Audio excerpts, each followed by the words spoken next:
ജ്ഞാനേശ്വരി ഭഗവത്ഗീതയുടെ ജ്ഞാനേശ്വര ഭാഷ്യം അധ്യായം 13 ക്ഷേത്രജ്ഞ വിഭാഗയോഗം. മറ്റു ചില സമയങ്ങളിൽ അവനിൽ പ്രകടമാകുന്നത് സഖ്യഭക്തിയാണ്. അപ്പോൾ അവൻ്റെ അന്ധഃകരണം ഗുരുവിനെ തൻ്റെ പതിയായി സങ്കല്പിക്കുന്നു. തൻ്റെ ആത്മാവാകുന്ന തൽപ്പത്തിൽ പതിയായ ഗുരുവുമൊത്തുള്ള സഹശയനം അവൻ ഭാവന ചെയ്ത് ആനന്ദം അനുഭവിക്കുന്നു. ചിലപ്പോൾ അവൻ്റെ മനസ്സ് ഗുരുഭക്തിയുടെ പ്രവാഹം കൊണ്ട് നിറഞ്ഞു തുളുമ്പുമ്പോൾ അവൻ അതിനെ ക്ഷീരസാഗരമെന്ന് വിളിക്കും. എന്നിട്ട് ധ്യാനത്തിൽ നിന്നുണ്ടാകുന്ന അപാര സുഖം ശേഷനാകുന്ന മെത്തയാണെന്നും അതിൽ ഗുരുവാകുന്ന മഹാവിഷ്ണു വിശ്രമിക്കുന്നു എന്നും അവൻ ഭാവന ചെയ്യും. താൻ മഹാവിഷ്ണുവിൻ്റെ പാദങ്ങൾ തലോടുന്ന ലക്ഷ്മിയായും വിഷ്ണുവിൻ്റെ അന്തികത്തിൽ കൂപ്പുകൈയുമായി നിൽക്കുന്ന ഗരുഡനായും മറ്റും അവൻ്റെ സങ്കല്പങ്ങൾ വളരും. വിഷ്ണുവിൻ്റെ നാഭിയിൽ ജനിച്ച ബ്രഹ്മദേവനാണ് താനെന്ന് ഭാവനയിൽ കാണുകയും ധ്യാനം കൊണ്ട് തൻ്റെ അന്ധഃകരണത്തിലുണ്ടാകുന്ന ആനന്ദാനുഭവം ഗുരുവിൻ്റെ കാരുണ്യം കൊണ്ടുണ്ടായതാണെന്ന് വിശ്വസിക്കുകയും ചെയ്യും. മറ്റു ചിലപ്പോൾ ഗുരുവിനെ അമ്മയായി ഭാവന ചെയ്യുന്ന അവൻ അമ്മയുടെ മടിയിൽ കിടന്ന് അമ്മിഞ്ഞയുണ്ണുന്ന ശിശുവാണ് താനെന്ന് സങ്കല്പിച്ച് ആനന്ദമടയുന്നു. ചിലപ്പോൾ അവൻ്റെ ഭാവന എത്തിച്ചേരുന്നത് തൻ്റെ ഗുരുചൈതന്യ തരുവിൻ്റെ തണലിൽ വിശ്രമിക്കുന്ന ഒരു പശുവാണെന്നും താൻ അതിൻ്റെ കിടാവാണെന്നുമായിരിക്കും. ഗുരുകൃപയാകുന്ന ജലത്തിൽ നീന്തി തുടിക്കുന്ന മത്സ്യമാണ് താനെന്നും അവൻ ഭാവിക്കും. ഇപ്രകാരം അവൻ്റെ മനോസങ്കല്പങ്ങൾ നിസ്സീമമാണ്. വേലിയേറ്റമുണ്ടാകുമ്പോൾ വാരിധിയിൽ തിരമാലകൾ ഒന്നിനു പുറകെ ഒന്നൊന്നായി വരുന്നത് പോലെ ഗുരുവിനെ പറ്റിയുള്ള ചിന്ത സദാ അവൻ്റെ അന്ധഃകരണത്തിൽ ഉണ്ടായിരിക്കും. അതിരറ്റ ഗുരുഭക്തിയുടെ വേലിയേറ്റം അവൻ്റെ മനസ്സിൽ ഉയരുമ്പോൾ അവ ഭാവനയിൽ നിന്ന് ഭാവനകളിലേക്ക് അവനെ നയിക്കുന്നു. ഇനിയും അവൻ ഗുരുവിനെ ബാഹ്യമായി സേവിക്കുന്നത് എങ്ങനെയാണെന്ന് പറയാം. അവനിൽ സന്തുഷ്ടനായി എന്ത് വരമാണ് വേണ്ടതെന്ന് ചോദിക്കത്തക്ക തരത്തിൽ ഗുരുവിനെ സേവിക്കണമെന്നാണ് അവൻ്റെ ആഗ്രഹം. പ്രീതനായ ഗുരു എന്ത് വരമാണ് വേണ്ടതെന്ന് അവനോട് ചോദിക്കുമ്പോൾ അവൻ പറയും, നാഥ, അങ്ങയുടെ എല്ലാ പരിജനങ്ങളും ഞാൻ മാത്രമായിരിക്കണം. അങ്ങയുടെ ഉപയോഗത്തിനു വേണ്ട എല്ലാ സാധന സാമഗ്രികളും എൻ്റെ വിവിധ രൂപങ്ങൾ തന്നെ ആയിരിക്കണം. ഇത് കേട്ട് പ്രസാദിക്കുന്ന ഗുരു പറയും, ശരി, അങ്ങനെ തന്നെ ആവട്ടെ. അതോടെ അവൻ്റെ ഭാവന ചിറക് വിടർത്തുകയായി. അവൻ പറയും, പിന്നീട് ഞാൻ മാത്രമാകും അദ്ദേഹത്തിൻ്റെ ലോകം. അദ്ദേഹത്തെ പരിചരിക്കുന്നതിനുള്ള ഭാഗ്യം എനിക്ക് മാത്രം ലഭിക്കും. ഗുരു എല്ലാ ശിഷ്യന്മാരുടെയും മാതാവാണെങ്കിലും എൻ്റെ മാതാവ് മാത്രമായിരിക്കത്തക്ക നിലയിൽ ഞാൻ അദ്ദേഹത്തെ സേവിക്കും. ഒരു പത്നിയിൽ മാത്രം അനുരക്തനായ പതിയെപ്പോലെ എൻ്റെ ഗുരുസേവ കൊണ്ട് ഞാൻ അദ്ദേഹത്തിൻ്റെ പ്രേമം മുഴുവൻ പിടിച്ചുപറ്റും. ഒരു സ്ഥലത്ത് മാത്രം സ്ഥിരമായി വസിക്കുന്ന ഒരു ക്ഷേത്ര സന്യാസിയാകാൻ ഞാൻ അദ്ദേഹത്തെ നിർബന്ധിക്കും. അദ്ദേഹം തൻ്റെ ഹൃദയത്തിലായിരിക്കും വസിക്കുന്നത്. കാറ്റ് ശക്തമായി അടിച്ചാലും 4 ദിശകൾക്കുള്ളിൽ ഒതുങ്ങി നിൽക്കും. അതുപോലെ ഞാൻ ഗുരുകൃപയെ ബന്ധനസ്ഥനാക്കി നിർത്തുന്ന ഒരു പഞ്ചരമായി തീരും. അദ്ദേഹത്തിൻ്റെ കാരുണ്യം എനിക്ക് മാത്രം ലഭിക്കും. അദ്ദേഹത്തിൽ ഞാൻ എൻ്റെ സ്വാമിനിയെ ദർശിച്ച് എൻ്റെ ഗുണഗണങ്ങൾ കൊണ്ടുള്ള ആടയാഭരണങ്ങൾ അണിയിക്കും. ഞാൻ ഗുരുവിൻ്റെ സ്നേഹവൃഷ്ടിയേൽക്കുന്ന ഉർവിയായി തീരും. മറ്റാരും ഗുരുസേവ ചെയ്യുന്നതിന് ഞാൻ അനുവദിക്കുകയില്ല. ഇപ്രകാരം അനന്ത മനസൃഷ്ടി നടത്തുന്ന അവൻ പിന്നെയും പറയുകയാണ്, ഞാൻ തന്നെ ഗുരുവിൻ്റെ വാസസ്ഥാനമായി തീർന്ന് അഹോരാത്രം അദ്ദേഹത്തെ സേവിക്കും. അദ്ദേഹത്തിൻ്റെ നിർഗമനാഗമങ്ങൾക്കുള്ള വാതിലായും ദ്വാരപാലകനായും ഞാൻ അദ്ദേഹത്തെ സേവിക്കും. ഞാൻ അദ്ദേഹത്തിൻ്റെ പാദുകങ്ങളായി അദ്ദേഹത്തെ കൊണ്ട് ധരിപ്പിക്കും.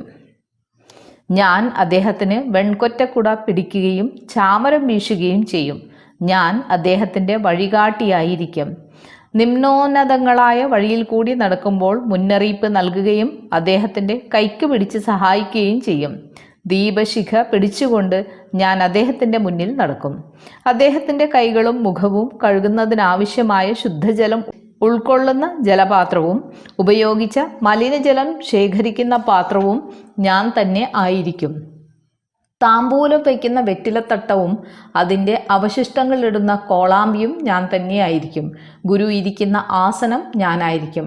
അദ്ദേഹം അണിയുന്ന വസ്ത്രവും ആഭരണവും ചന്ദനവും എല്ലാം ഞാനായിരിക്കും. അദ്ദേഹത്തിന് സ്നാനത്തിന് വേണ്ടതെല്ലാം ഞാൻ ഒരുക്കി കൊടുക്കും. അദ്ദേഹത്തിന് ഭക്ഷണം പാകം ചെയ്യുന്നതും വിളമ്പിക്കൊടുക്കുന്നതും ഞാനായിരിക്കും. എന്നെ തന്നെ ദീപമാക്കി അദ്ദേഹത്തിൻ്റെ മുന്നിൽ ഞാൻ ആരതി ഒഴിയും. ഞാൻ അടുത്തിരുന്ന് അദ്ദേഹത്തെ ആഹാരം കഴിപ്പിക്കും. അതിനുശേഷം താമ്പൂലം നൽകും. ആഹാരം കഴിച്ച പാത്രം കഴുകി വെടിപ്പാക്കും. അദ്ദേഹത്തിന് ഞാൻ മെത്ത വിരിച്ചു കൊടുക്കും. അദ്ദേഹത്തിൻ്റെ കാലുകൾ തടവും. ഇപ്രകാരം ഞാൻ ഗുരുസേവയുടെ പൂർണ്ണതയിലെത്തും. എൻ്റെ ശരീരം നിലനിൽക്കുന്നിടത്തോളം കാലം ഞാൻ ഇതുപോലെ എൻ്റെ ഗുരുവിനെ സേവിക്കും.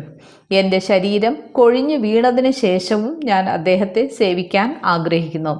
എൻ്റെ ശരീരത്തിലുള്ള ഭൂമിയുടെ അംശം ഗുരു നടക്കുന്ന ഭൂമിയിൽ ഞാൻ കൂട്ടിക്കലർത്തും. എൻ്റെ ശരീരത്തിലുള്ള ജലാംശം അദ്ദേഹം സ്പർശിക്കുന്ന ജലത്തിൽ ഉൾപ്പെടുത്തും.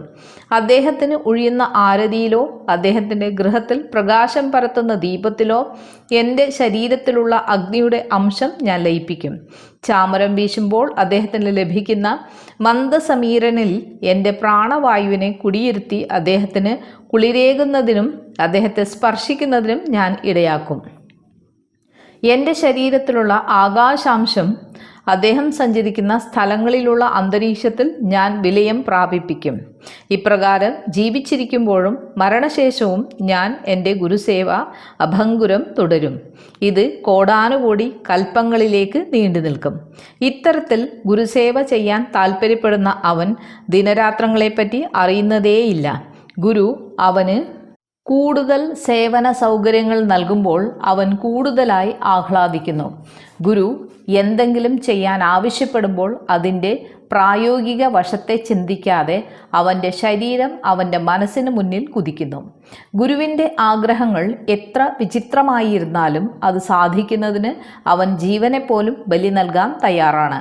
ഗുരുസേവ അവനെ കൃശനാക്കിയാൽ തന്നെയും ഗുരുപ്രേമം അവനെ പരിപോഷിപ്പിക്കുകയും പരിപാലിക്കുകയും ചെയ്യുന്നു.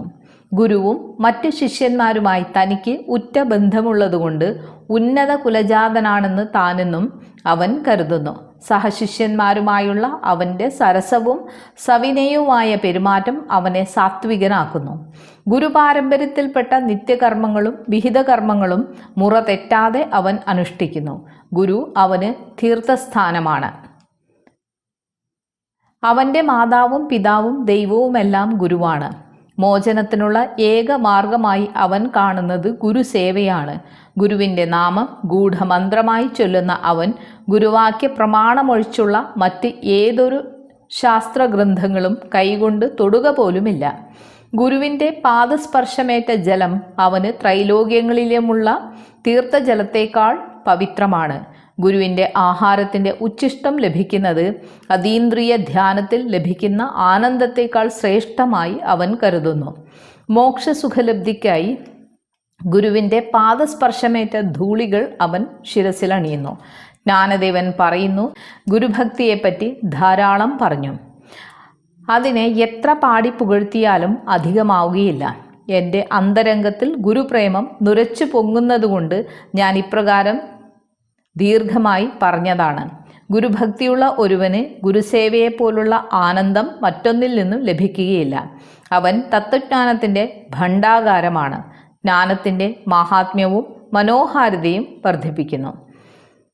സത്യത്തിൽ ജ്ഞാനം അവനെ ഒരു ദേവതയായി കരുതി അവൻ്റെ ഭക്തനായി തീരുന്നു. ജ്ഞാനം അതിൻ്റെ വാതിൽ അവന് വേണ്ടി എപ്പോഴും തുറന്നു വച്ചിരിക്കുന്നു. ലോകത്തിന് മുഴുവൻ ആവശ്യമുള്ളിടത്തോളം ജ്ഞാനം അവനിൽ ഉണ്ടായിരിക്കും. ആചാര്യോപാസനത്തെക്കുറിച്ച് ജ്ഞാനേശ്വരൻ തുടരുന്നു.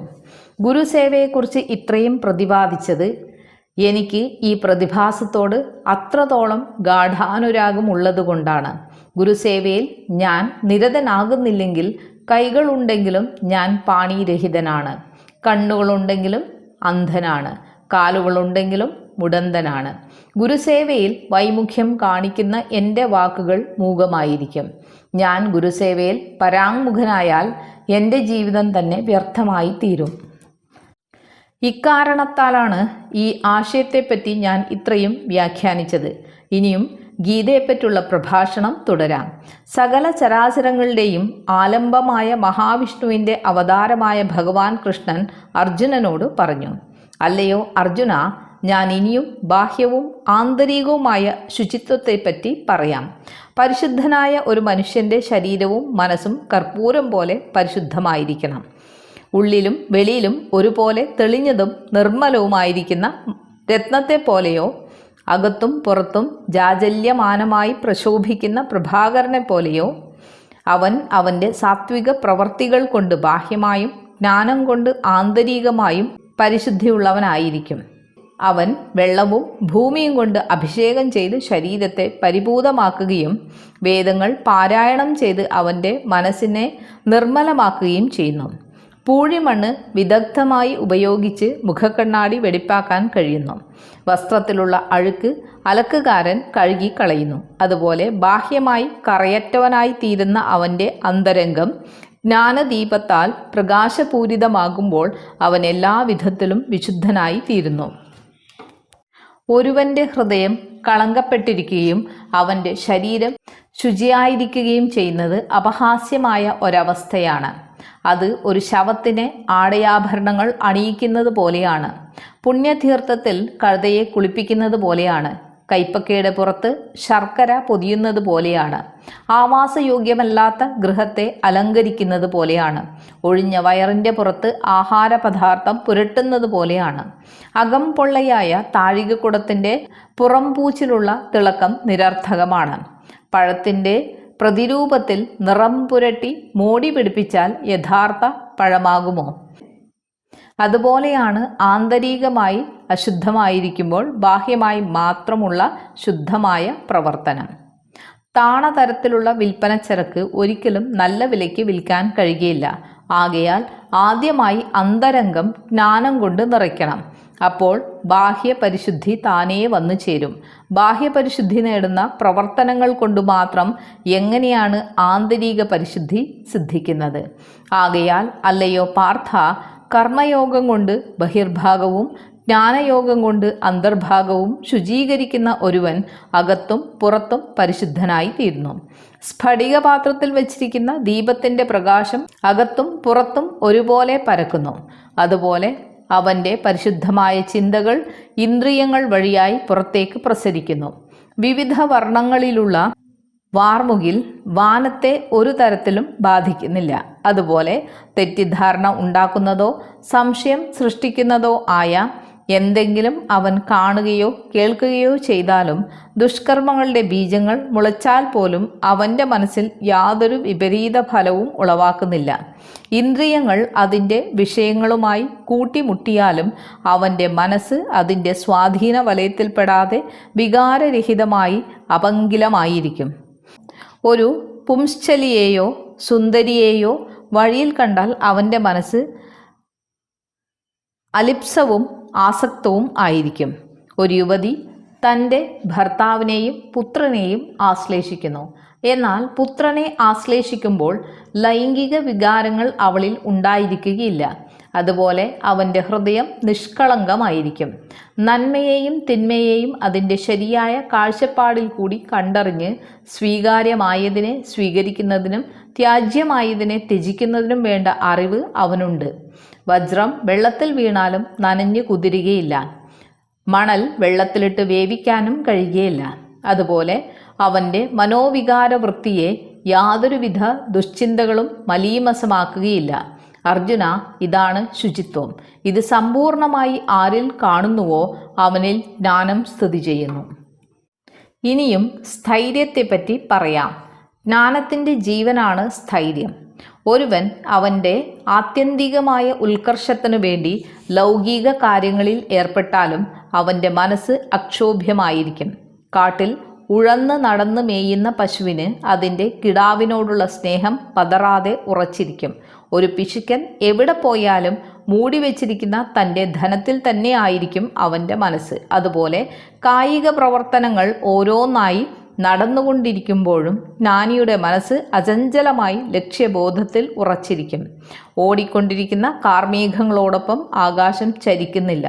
ധ്രുവനക്ഷത്രം മറ്റ് നക്ഷത്രങ്ങളോടൊപ്പം നീങ്ങാതെ ഉറച്ചു നിൽക്കുന്നു. വഴിയാത്രക്കാരനോടൊപ്പം വഴിയോ വഴിവക്കത്ത് നിൽക്കുന്ന വൃക്ഷങ്ങളോ സഞ്ചരിക്കുന്നില്ല. അതുപോലെ പഞ്ചഭൂത നിർമ്മിതമായ ശരീരം ഇന്ദ്രിയങ്ങൾ മുഖേന എല്ലാ ചലനങ്ങളും നടത്തുമ്പോഴും അവൻ്റെ മനസ്സ് വികാരങ്ങളുടെ വേലിയേറ്റം കൊണ്ട് ചഞ്ചലമാകുന്നില്ല. കൊടുങ്കാറ്റ് ഭൂമിയെ കുലുക്കാത്തതുപോലെ ദുരന്തങ്ങളൊന്നും അവനെ ഇളക്കി മറിക്കുകയില്ല. സമ്പത്തോ ദാരിദ്ര്യമോ അവനെ പീഡിപ്പിക്കുകയില്ല. ഭയവും ദുഃഖവും അവനെ വിഹ്വലനാക്കുകയില്ല. മൃത്യുവിനെ പോലും അവൻ ഭയപ്പെടുന്നില്ല. എപ്പോഴെങ്കിലും അവൻ അതിമോഹമോ വ്യഥയോ വ്യാധിയോ വാർദ്ധക്യമോ അഭിമുഖീകരിക്കേണ്ടി വന്നാലും അവൻ്റെ മനസ്സിൻ്റെ സമനില തെറ്റുകയില്ല. നിസ്തേജനാക്കപ്പെട്ടാലും അപകീർത്തിപ്പെടുത്തിയാലും ശിക്ഷ അനുഭവിക്കേണ്ടി വന്നാലും കാമലോഭങ്ങളെ നേരിടേണ്ടി വന്നാലും ഋജുവായ അവൻ്റെ മനസ്സ് തലനാരിഴയ്ക്ക് പോലും ചലിക്കുകയില്ല.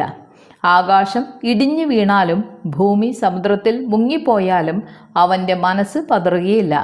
കൊമ്പനാനയെ കുസുമമഞ്ജരി കൊണ്ട് വിരട്ടിയോടിക്കാൻ കഴിയാത്തതുപോലെ ശകാരശരങ്ങൾ കൊണ്ട് അവനെ മുറിവേൽപ്പിക്കാൻ കഴിയുകയില്ല. കാനനവന്യയ്ക്ക് വാനത്തെ വിഴുങ്ങാൻ സാധ്യമല്ല.